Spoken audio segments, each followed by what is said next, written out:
लोकसभा चुनाव में सुभाषपा एनडीए का ही घटक रहेगी और सुभाषपा की तैयारी पूर्वांचल की कुल 5 संसदीय सीटों पर लड़ने की है।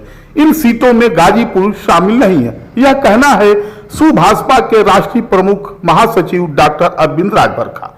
डॉक्टर अरविंद 30 नवंबर को गाजीपुर में थे। मीडिया के कई सवालों पर वह बेबाकी से जवाब दिए। कभी माफिया डॉन रहे पूर्व एमएलसी ब्रजेश सिंह और पूर्व सांसद धनंजय सिंह के सवाल पर सुभाषपा के राष्ट्रीय प्रमुख महासचिव साफ कहे कि इन्हें उनकी पार्टी कतई टिकट नहीं देगी। अगर वह दोनों जन चुनाव लड़ने का मन बनाए हो तो एनडीए के अन्य घटकों में अपने संपर्कों का इस्तेमाल कर सकते हैं।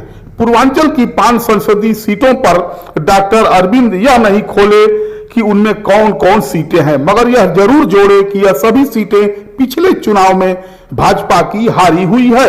एक अन्य सवाल पर उनका कहना था कि सुभाषपा अध्यक्ष ओम प्रकाश राजभर का योगी सरकार के मंत्रिमंडल में शामिल होंगे या नहीं, इस सवाल का कोई मायने नहीं।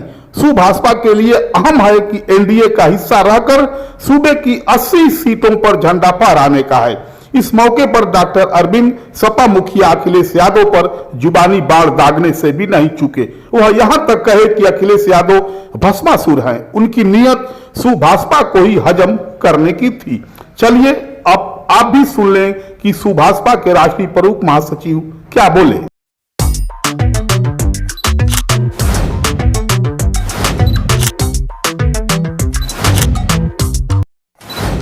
लोकसभा सीट पर ब्रजेश सिंह को टिकट दिया जाएगा, वो मैदान में होंगे, क्या कहेंगे आप? हमारे पिताजी ने स्टेटमेंट ये नहीं दिया है। हमारे पिताजी ने स्टेटमेंट ये दिया है कि एनडीए प्रयास करे ना, हमको क्या प्रयास करना है, हमको गाजीपुर सीट चाहिए भी नहीं, हमको जो सीट चाहिए वो सीट पर तैयारियां चल रही हैं।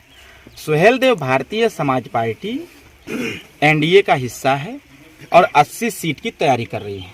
80 सीट पर हम लोगों को विजय पताका लहराना है। बाकी रण का मैदान है, कौन हारेगा कौन जीतेगा वो बात की बात है, लेकिन हमारी तैयारी 80 सीट पर है।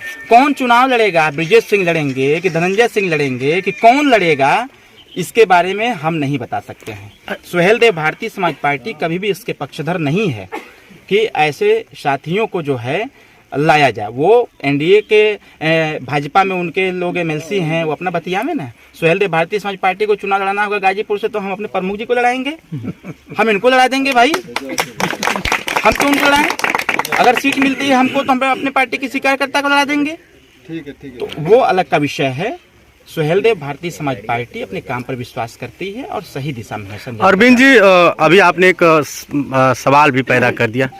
सुभाषपा लोकसभा कौन सी सीटें, किन सीटों पर लड़ना चाहेगी, किन सीटों की मांग कर रही है? सुहेलदेव भारतीय समाज पार्टी 5 सीटों की मांग कर रही है। पूरा पूर्वांचल की 5 सीटें हैं और उन 5 सीटों में वो भी सीटें हैं जो सीटें अभी विगत समयों में भारतीय जनता पार्टी हारी हुई है। तो उन्हीं सीटों में से हमको सीटों की आवश्यकता है और सीटें मिलेंगी भी, पार्टी लड़ेगी भी, उसमें कहीं कोई संदेह नहीं। घोषी का एक बयान चल रहा है, चर्चाओं में है। देश के प्रधानमंत्री के उन्होंने एक पनौती जो अपने भाषण में दिया है, उस पनौती को लेकर आप क्या कुछ कहेंगे? अरे उनको तो लोग पप्पू भी कहते हैं उनको तो लोग पप्पू भी कहते हैं, तो पहले खुद पर तो देखे कि हमको पप्पू लोग क्यों कहते हैं। राहुल गांधी जी अगर एक्चुअल में पॉलिटिकल होते तो इस प्रकार का स्टेटमेंट नहीं देते। जिस प्रधानमंत्री ने पूरे दुनिया को लोहा मनवा दिया, आज भारत प्रगति के पथ पर है, हर स्तर में हर क्षेत्र में आगे बढ़ रहा है, तो वो उनके लिए प्रधानमंत्री जी पनौती जरूर होंगे।